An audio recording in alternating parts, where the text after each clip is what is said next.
i-play natin.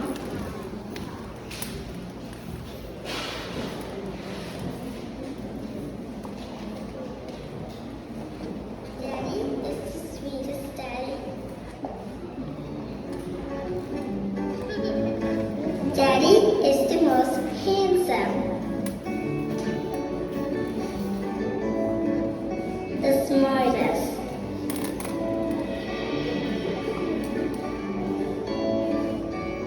The most clever. The kindest.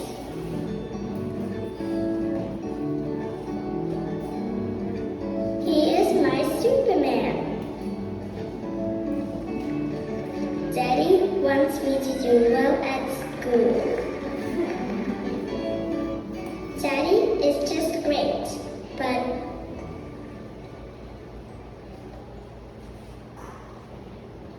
he lies.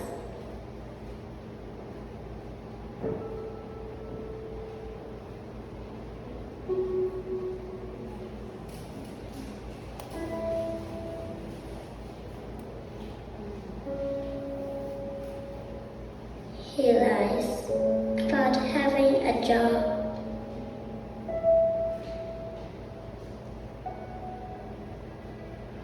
He lies about having money.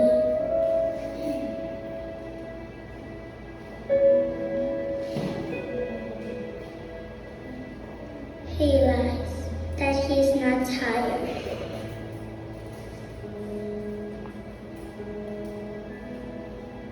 He lies that he's not hungry.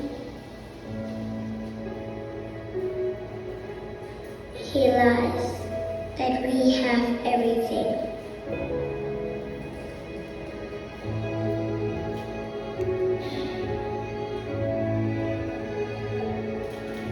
He lies about his happiness.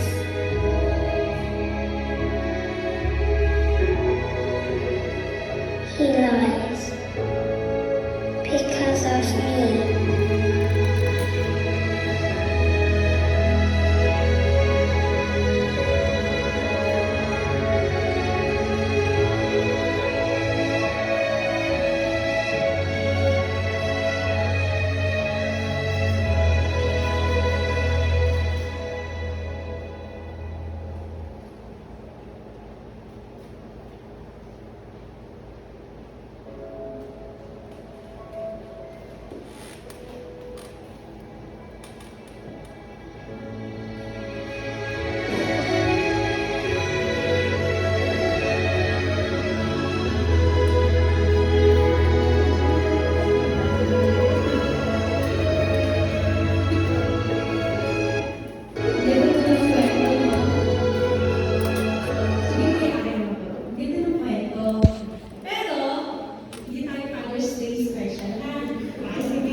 napansin natin sa karakter ng tatay na tayo din po ay gano'n. No one can answer, but actually we are indeed. Pareho ng tatay, we are a brother. Kapareho ng tatay, nagmamahal kasi tayo ng sobra, tama po ba? At kapag nagmamahal ka ng sobra, you are willing to get everything para sa taong mahal mo. Sino po magulang sa atin? At sino po sa atin yung may mga magulang pa? Praise the Lord and po. Pero kahit sa mga wala lang magulang, tayo po mismo ay magulang na, kapag yung nagbibigay tayo ng sakripisyo sa magulang po natin, tayo po bilang isang OFW, kapag yung sumasahod na tayo, ano muna natin tinitignan? Payslip, tama po ba? Pero bago pa dumating yung payslip natin, nakapag-compute ka na. Tama po ba yun?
Ginagawa po natin yan out of love.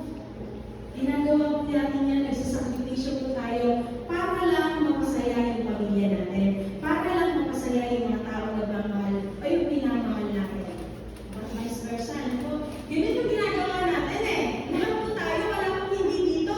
Kaya nga po tayo nagpunta dito kasi para magkaroon po tayo ng pera, para po magkaroon tayo ng trabaho. Sabi nung isa sa katrabaho ko, before naman, sabi niya, pumunta lang ako dito kasi parang nahatak lang ako eh. Trip ko lang pumunta dito. Gusto ko sabihin, ay di mo, ikaw na, pati ka kaya mo hanggang ngayon. Yung isa sa kakainis yung kayabangan, sorry for the word, alam mo, yung reality lahat tayo na nandito sa Taiwan, kasi nga kailangan natin na pera. Kailangan, pero kaya lang, nag-pretend tayo minsan na hindi natin kailangan. Ano po? At dahil minsan, kakapretend natin, we keep on lying. Kahit mismo sa sarili mo, di mo na maintindihan yung nararamdaman mo eh. Kahit ikaw mismo sa sarili mo, parang, okay pa ba talaga ako? Kaya ko pa ba talaga bukas? Gusto ko pa ba talagang gumising bukas?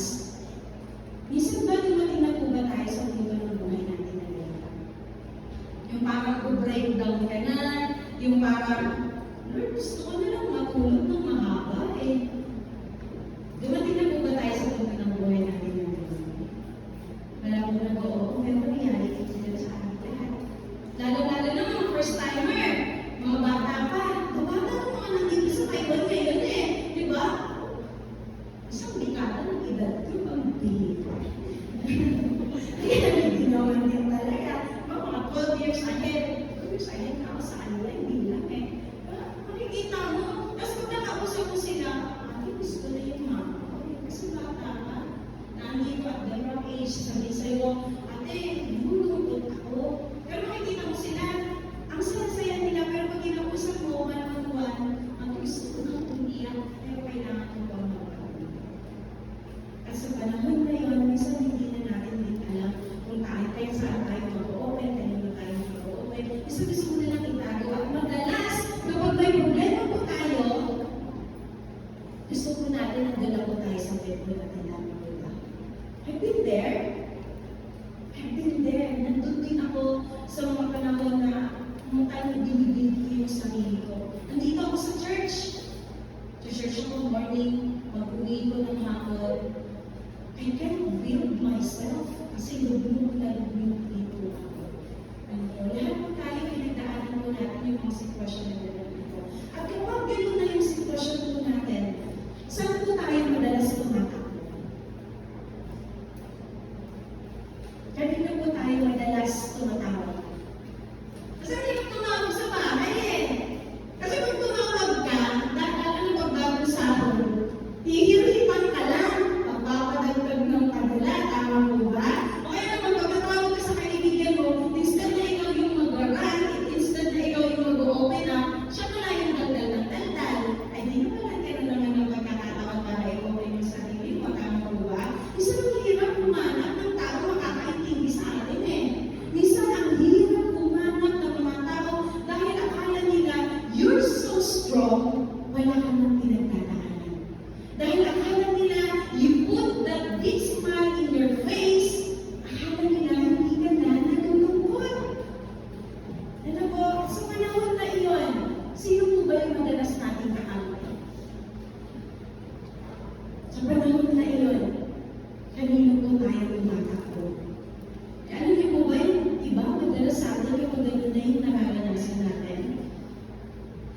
Hindi nag-fall down sila yung depression, nag-fall down sila yung anxiety. And that was the time na nangyari din po lang sa akin. Akala ko hindi mangyayari sa akin kasi so strong ako sa Lord eh. Yun yung akala ko. Akala ko sobrang tibay ako sa pananalangin ko. Akala ko sobrang tibay ako sa... Kasi nagdilin ko daw eh. Kasi naandito ako almost every day of my life and then hindi ako hapon. Akala ko strong ako. Pero hindi pala. Darating din pala ako sa punto ng buhay ko na hindi ako makatulog. Darating din pala ako sa punto ng buhay ko na sabi ko, okay naman ako eh. But why I keep on crying? Sa panahon na iyon,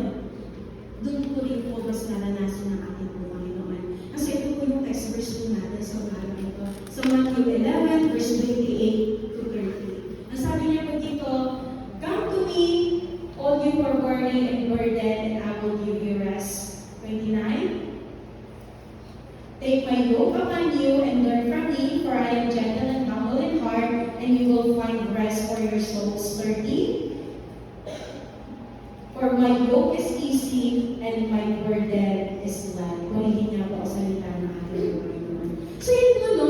Kapag may mga problema po tayo, madalas ang iniisip natin, gusto lang natin mag-isa, tama po ba? Kasi iniisip natin, wala naman talaga makakaunawa sa atin. Am I right? Kasi ang thoughts natin, oo, andyan yung mga taong nakapaligid sa atin. Reality, may mga kapatiran, reality, may mga katrabaho. Maliban kasi doon sa mga kaibigan mo sa church, mayroon ka din kaibigan doon sa company, may kaibigan ka din doon sa dormitory. Pero once na may problema ka, instead na makihalubilo ka, i-share sa kanila yung problema mo, you tend na suluhin na lang, tama po ba? Yung, okay ka naman. Pero pagdating mo sa bed mo, iyak ka ng iyak. Pagdating mo doon sa bed mo, hindi mo papigilan yung pagduha na mata po natin kasi ramdam po natin yung kabigatan po ng puso po natin. Ramdam po natin na yung dibdib po natin sa sabog na. Pero pakiramdam natin, walang nakakaunawa, walang nakakapansin na ganoon na po yung situation po natin. At kapag ganoon na yung part ng buhay po natin, isang lulungkot ka din talaga sa sabi mo, Lord, wala ka lang bang makakapansin na okay ako? Na hindi pala ako okay? Lord, wala man lang bang makakapansin o magtatanong sa akin ng kumusta ako? Pero reality, mahirap sagutin ng kamusta, tama po ba? Tanggalin mo na natin si Mars ha. Kasi totoo naman, pag nag-message ng kamusta ka, ay yung replyan. Kasi ang masunod, kamusta ka na. Hindi, disregard mo na natin si Mars Pauna. Disregard mo na natin si Pauna. Pero totoo, pag tinanong ka ng salita, ate, kamusta ka? Kuya, kamusta ka? Ano madalas sagot natin? Okay lang naman. Buhay pa naman. Sarcastic. Buhay pa! Pwede mo bukas. Pero reality, alas hindi na natin kaya sagutin yung salitang kamusta ka. Tama po ba? Reality, halos pag may nagtanong ng salitang kamusta ka, ang unang ng thoughts, sasabihin mo ba yung situation mo? Hindi. Pag yung mama mo, ako madalas yung mami ko, unang bungad sa akin, paggabi ako tumatawag good morning. Pag umaga ako tumatawag good night. Pero si mama maligtad, hindi niya yata nasanganan ako pamilya. Oo, ganun si mama. Tapos sabi niya sa akin, kamusta ka dyan? Isa gusto ko rin mag-open up eh. Kaya na syempre, tanda na si mama, 81 na dadagdagan ko pa ba? So hindi rin ako nag-open. Ano yung totoo? Ang bigat. Ano yung totoo? Gusto ko ng ma, kailangan kita dito, ma. Ganito yung pakaramdam ko eh. Gusto ko ng sabaw. Gusto ko ng ganito. Gusto ko ng ganyan. Ma, kailangan ko ng yakap. Tama mo ba? Ang hirap. Pero, yun yung panahon na mararanasan din po natin ang pagkilos ko ng ating Panginoon. Yun din po yung panahon na sa pagtawag po natin sa ating Panginoon. Kasi, reality, yung text verse po natin ngayon, paanyalayan ng Diyos sa atin eh. Kasi minsan, di ba hindi na natin alam kung saan tayo pumunta. Ngayon, this next verse emphasizes, sabi niya dito, come to me. Lapit ka sa akin. Alam ko may pinagdadaanan ka. Lapit ka sa akin, all your worry and burden, and I will give you rest. Kasi pag may problema tayo, reality, ang hirap matulog. Sabi mo, tutulog na lang muna ako, hindi ako mag-church. Gusto ko magpahinga. Pero pag nasa bed ka, nakatulog ka ba? Hindi. Kasi inisip mo yung problema. Pag wala kang pera, ano kaya, hindi pa pala ako dito. Kasi naman, mama, bakit ka magpagawa ng bahay na hindi ko alam? Eh, mahihilig yung pera. Diba? Hindi ka makatulog eh. Kasi hindi mo alam kung ano yung uunahin mo. Sarili mo ba? O sila? Tandaan niyo po, sa paglapit po natin sa ating Panginoon. Tandaan po natin, kapag lumapit po tayo sa ating Panginoon, ito yung character naman ng Diyos sa buhay ng mga Kristo. God is close to the broken-hearted. Ano po? Makikita po natin yan sa Psalm 34, verse 18 to 19. Sabi niya dito, the Lord is close to the broken-hearted and save those who are crushed in spirit. And 19, the righteous person may have many troubles, but the Lord delivers him from them all. Ito yung pinakamaganda eh. Sabi niya dito,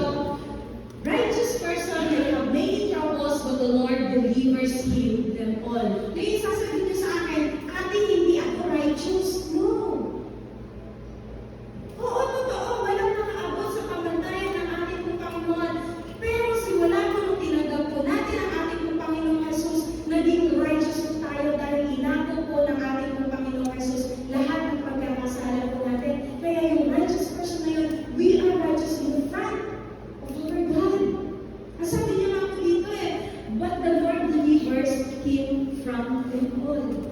Ibig sabihin po nito, papalayain daw po niya tayo sa lahat ng kabigatan na meron tayo, papalayain niya daw po tayo doon sa mga pagod na tayo eh. Yung parang yung tatay, pagod na siya, wala na siyang pera, pero pinipilit niyang maging okay para doon sa kanyang anak. Hindi din tayo. Hindi natin pinipilit kasi mayroong Diyos na tutulong po sa atin. Ngayon, sasabihin niyo sa akin, kasi pag tumawag tayo sa ating Panginoon, doon tayo makakatagpay ng Diyos, tama po ba? Pag nananamig tayo, doon sasagot ang Diyos. Ngayon, your question will be this one.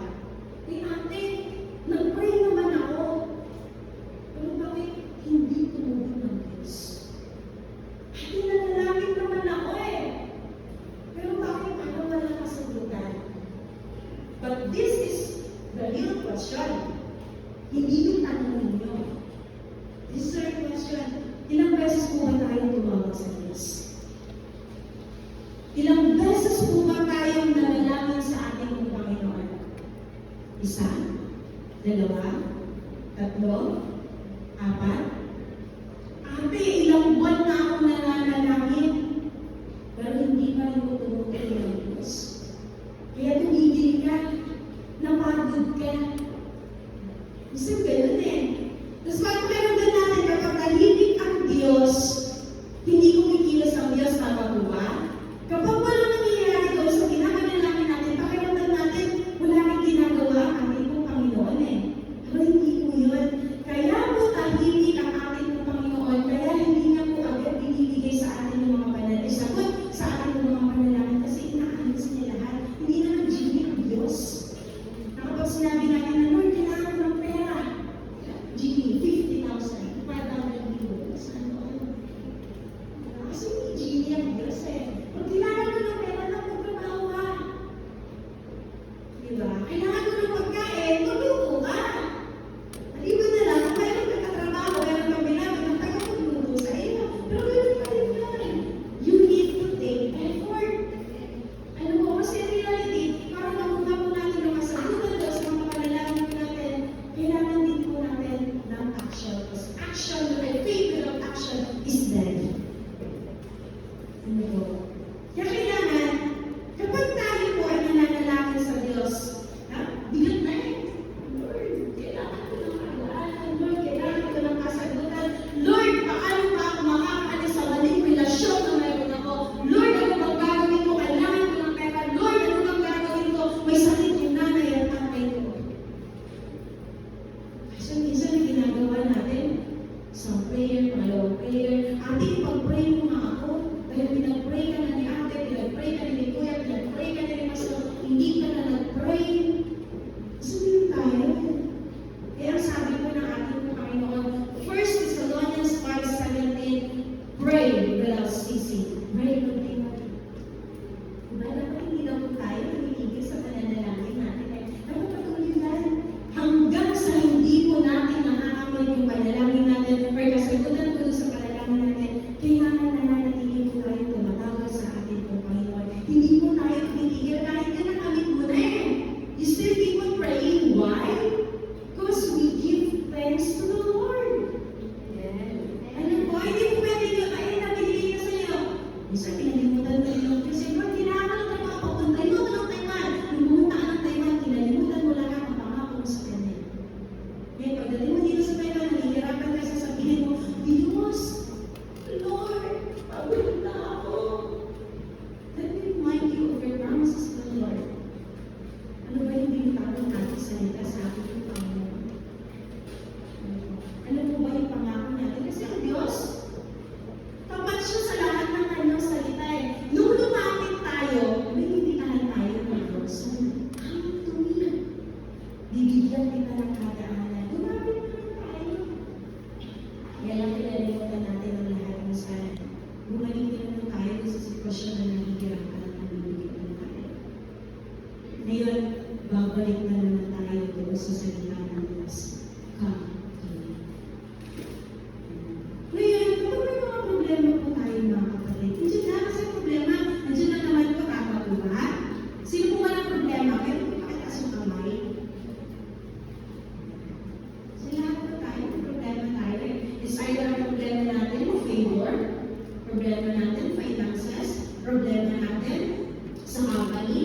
problema natin, mawawala na tayo ng trabaho, problema natin sa pamilya natin, problema natin, nilabit natin.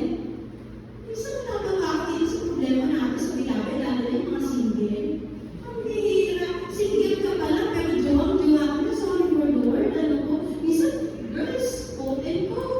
Nakikita mo talaga parang gustong-gusto na, pero you keep on praying for your beloved, pero hindi ka pa naman ready. May kung nagka-problema ka, Lord, tanggalin mo na itong tao sa buhay. Hirapan mo. Pray mo yan, kasi tatanggalin na naman. Minsan ganun tayo Kulit natin mga lalaki, hindi naman tayo ready. Kaya alam niya yung hindi bibigay sa atin, kaya yung mga problema tayo. Pero hindi mo totoo, ito yung kailangan natin gawin kapag yung mga problema na tayo.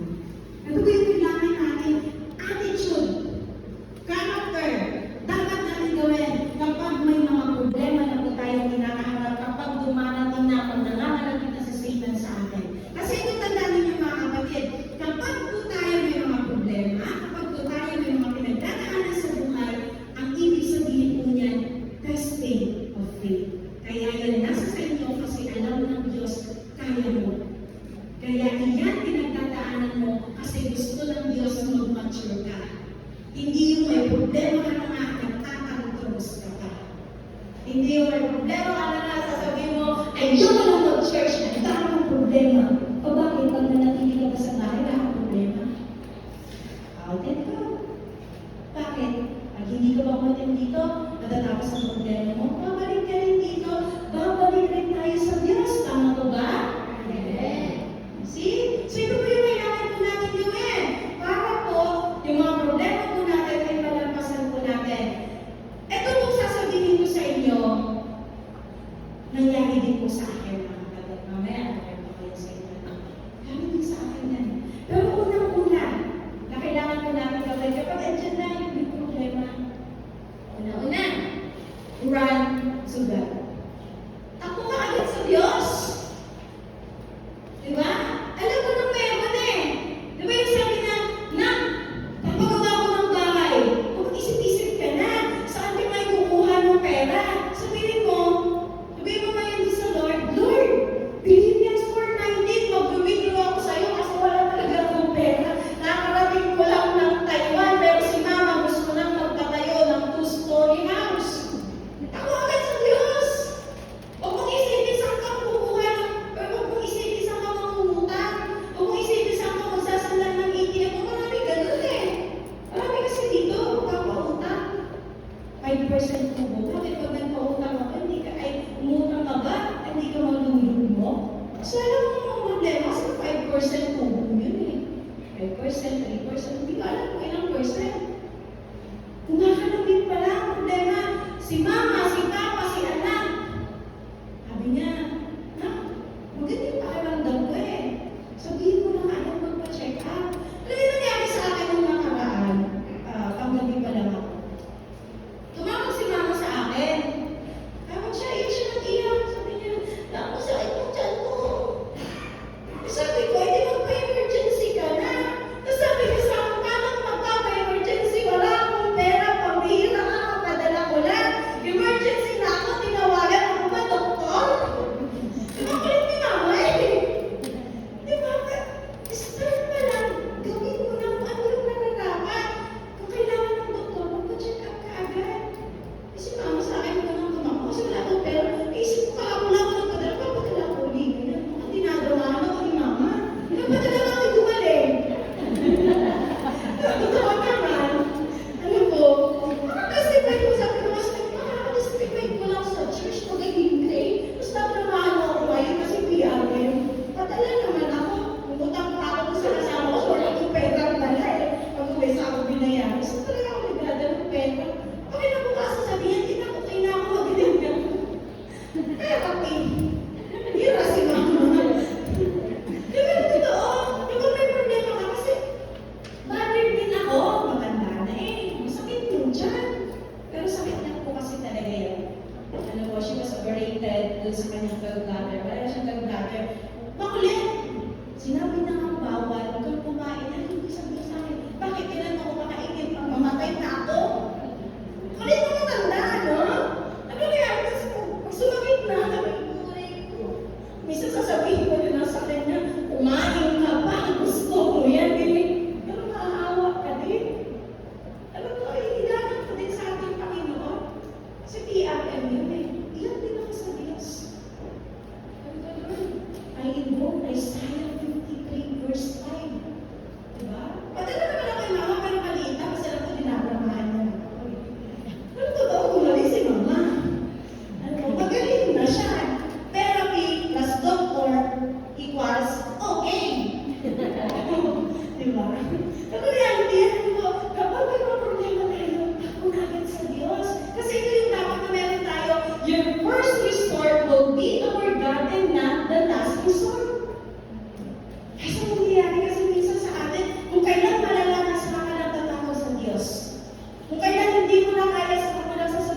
Sabihin mo na sa Diyos, Lord, I rebuke it in Jesus' name. Simula pa lang. Madalas mo sa atin yun eh. Alam mo naman na magkakaproblema ka pagdating ng araw, pero ginawa mo pa rin. Consequences. Alam mo naman na mahihirapan ka, pero pinagpatuloy mo pa rin.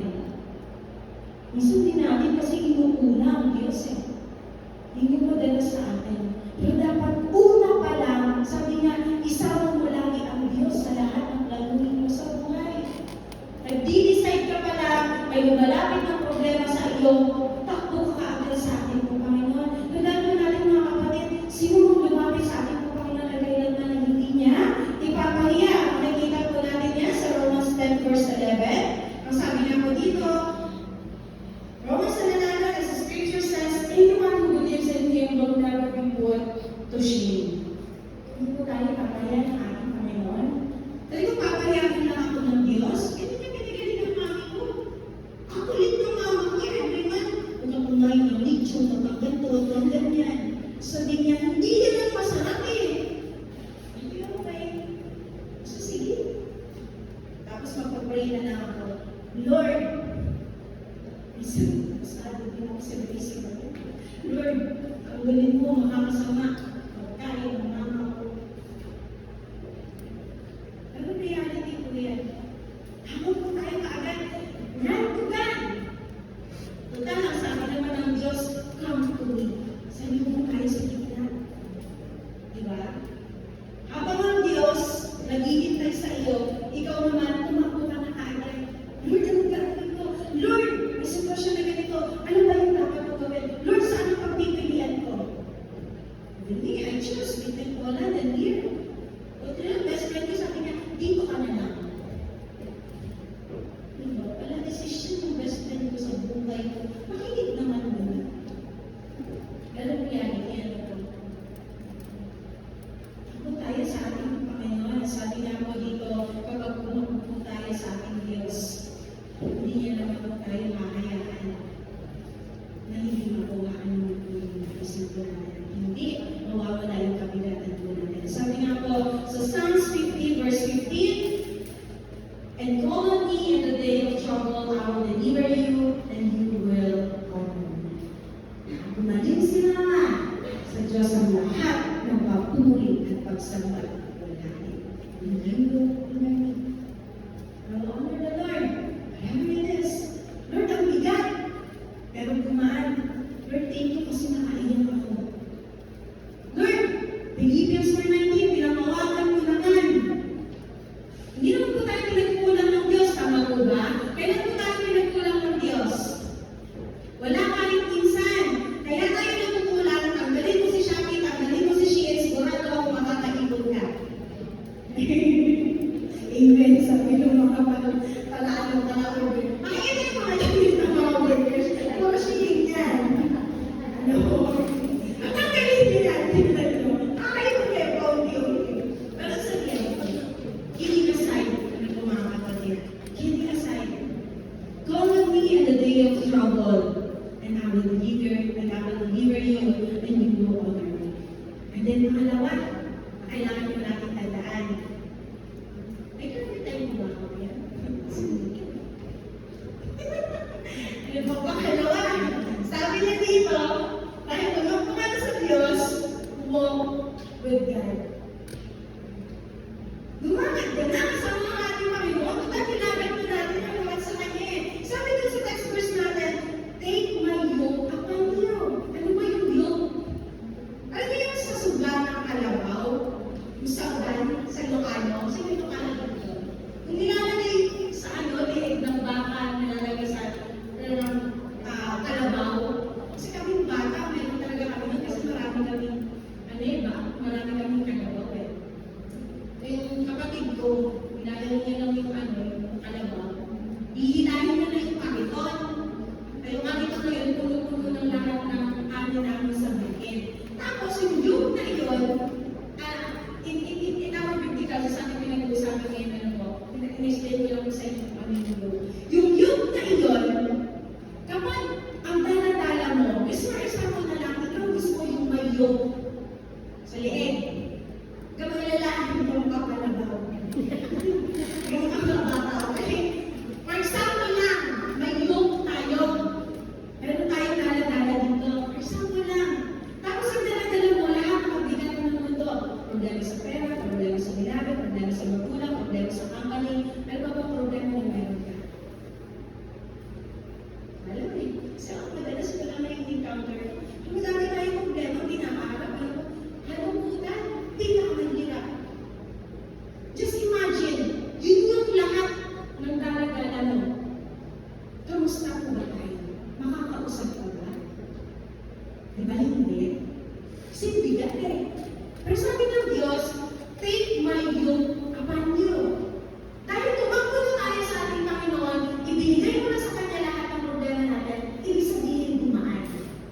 Ngayon, yung yoke ng Diyos, yung dala-dala natin, just for you to know this one, this yoke, ang ibig sabihin po kasi niya, obedience to the Lord. Gawin po natin kung ano yung nais po ng ating po Panginoon. As simple as this na lang, simplihan po na lang.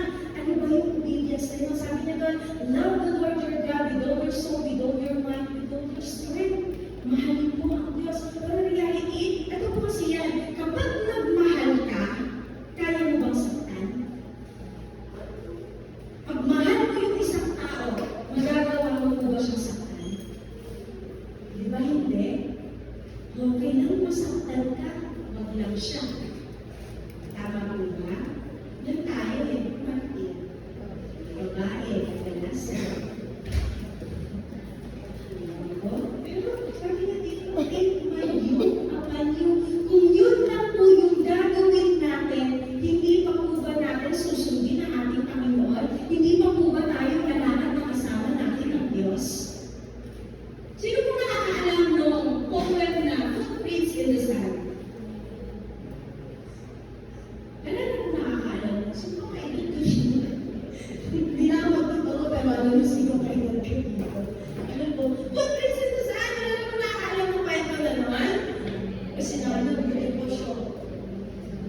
Diba, Footprints in the Sand? Sabi niya doon, one night, yung man, lalaki, na naginip daw po siya, nakasama-sama niya ang Diyos doon sa tabing dagat. Tapos, syempre, footprints niya. Nakikita niya yung mga yabang dalawa. Nakikita niya, dalawa yun. Kaya lang, napansin niya bigla, nung panahon na nahihirapan siya, nung panahon na hindi niya nakaya, bakit biglang iisa na lang? So, nagpapirasyon niya kayo ng Diyos.